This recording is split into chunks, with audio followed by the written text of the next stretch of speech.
भगवत गीता का छठा अध्याय ध्यान योग। कैसे अपने इंद्रियों को बस में मुख्यतः 47 श्लोकों का वर्णन किया गया है। प्रथम श्लोक है जिसका अर्थ है, जो व्यक्ति कर्म फल की इच्छा छोड़े बिना अपना कर्तव्य करता है वही सच्चा सन्यासी और योगी है। केवल कर्म त्याग देना सन्यास नहीं है। दूसरे श्लोक में बताया गया है कि हे अर्जुन, जिसे सन्यास कहते हैं वही योग है, क्योंकि इच्छाओं का त्याग किए बिना कोई योगी नहीं बन सकता।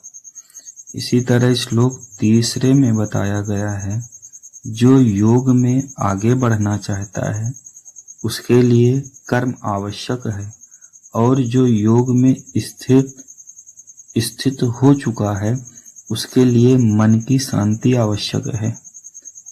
चौथे श्लोक में बताया गया है, जब मनुष्य इंद्रियों के विषयों और कर्मों में आसक्त नहीं रहता तब वह योग में स्थित कहा जाता है।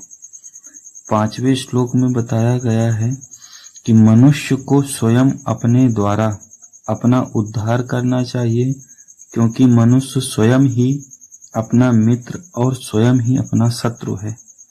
श्लोक छठे में बताया गया है, जिसने अपने मन को जीत लिया है उसका मन उसका मित्र है, और जिसने मन को नहीं जीता उसका मन उसका शत्रु बन जाता है।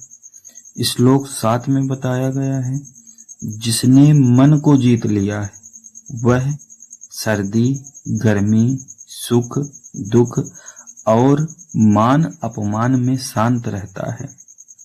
श्लोक 8 में बताया गया है, जो ज्ञान और अनुभव से संतुष्ट है, जिसने इंद्रियों को जीत लिया है और मिट्टी पत्थर तथा सोने को समान समझता है वह योगी है।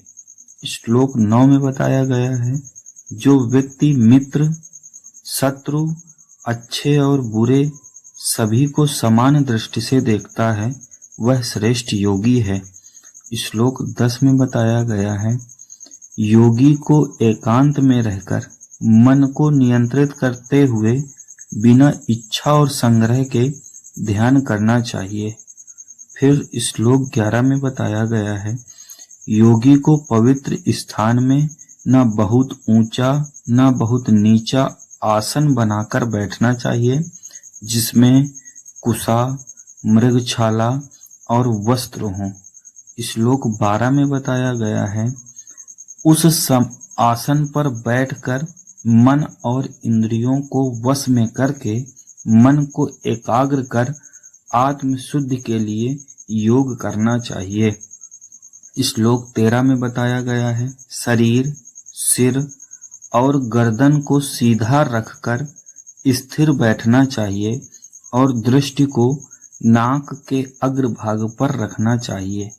श्लोक 14 में बताया गया है, भय रहित शांत मन वाला और ब्रह्मचर्य का पालन करते हुए मन को वश में करके भगवान में ध्यान लगाना चाहिए। श्लोक 15 में बताया गया है, इस प्रकार मन को नियंत्रित कर ध्यान करने वाला योगी परम शांति को प्राप्त करता है। श्लोक 16 में भगवान ने बताया, जो बहुत अधिक खाता है या बिल्कुल नहीं खाता है, या बहुत सोता है या बिल्कुल नहीं सोता है, वह योग में सफल नहीं हो सकता है। श्लोक 17 में बताया, जो व्यक्ति भोजन व्यवहार कर्म और सोने जागने में संतुलन रखता है उसका योग दुखों को दूर करता है। श्लोक 18 में बताया गया, जब मन पूरी तरह नियंत्रित होकर आत्मा में स्थिर हो जाता है और सभी इच्छाओं से मुक्त हो जाता है तब वह योगी कहलाता है। श्लोक 19 में बताया गया है, जैसे बिना हवा वाले स्थान में दीपक की लौ स्थिर रहती है, वैसे ही नियंत्रित मन वाले योगी का मन स्थिर रहता है। श्लोक 20 में बताया गया है, जब योग के अभ्यास से मन शांत हो जाता है और आत्मा में ही संतुष्ट हो जाता है, वही योग की अवस्था होती है। इसके बाद भाग यानी श्लोक 31 में बताया गया है, जो योगी सभी प्राणियों में मुझे देखता है और एकत्व भाव से भक्ति करता है, वह हर स्थिति में मुझ में ही स्थित रहता है। श्लोक 32 में बताया गया है, जो अपने समान सबको समझकर सब में समान भाव रखता है, वह श्रेष्ठ योगी है। श्लोक 33 में बताया गया है, अर्जुन बोले, हे कृष्ण, आपने जो योग बताया है, मन की चंचलता के कारण मुझे उसका स्थिर होना कठिन लगता है। श्लोक 34 में बताया गया है कि मन बहुत चंचल, बलवान और हठी है, इसे नियंत्रित करना वायु को रोकने के समान कठिन है। श्लोक 35 में बताया गया है, भगवान बोले, मन को नियंत्रित करना कठिन है, लेकिन अभ्यास और वैराग्य से इसे वश में किया जा सकता है। श्लोक 36 में बताया गया है, जिसका मन वश में नहीं है उसके लिए योग कठिन है, परंतु प्रयास करने वाले संयमी व्यक्ति के लिए संभव है। श्लोक 37 में बताया गया है, अर्जुन पूछते हैं, यदि कोई श्रद्धा से योग करे पर मन भटक जाए और सिद्धि न मिले तो उसका क्या होगा। श्लोक 38 में बताया गया है, क्या ऐसा व्यक्ति दोनों ओर से नष्ट हो जाता है, जैसे बादल का टुकड़ा बिखर जाता है। श्लोक 39 में बताया गया है, हे कृष्ण, मेरे इस संदेह को दूर कीजिए, आपके अलावा कोई इसे दूर नहीं कर सकता। श्लोक 40 में बताया गया है, भगवान बोले, जो अच्छा कर्म करता है उसका न इस लोक में न परलोक में नाश होता है। श्लोक 41 में बताया गया है, योग से गिरा हुआ व्यक्ति पुण्य लोक में जाकर फिर अच्छे परिवार में जन्म लेता है।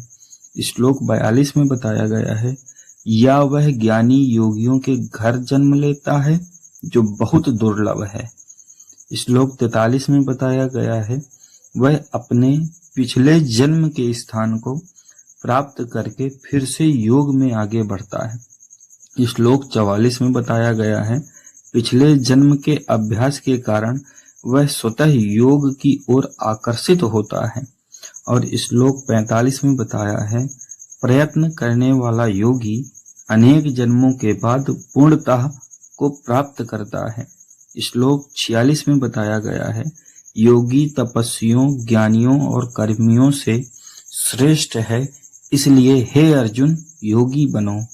श्लोक 47 में बताया गया है, सभी योगियों में वह श्रेष्ठ है जो श्रद्धा से मन को मुझ में लगाकर भक्ति करता है।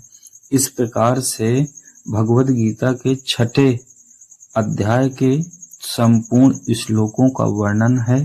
अगर आपको पसंद आए तो लाइक एवं सब्सक्राइब करें।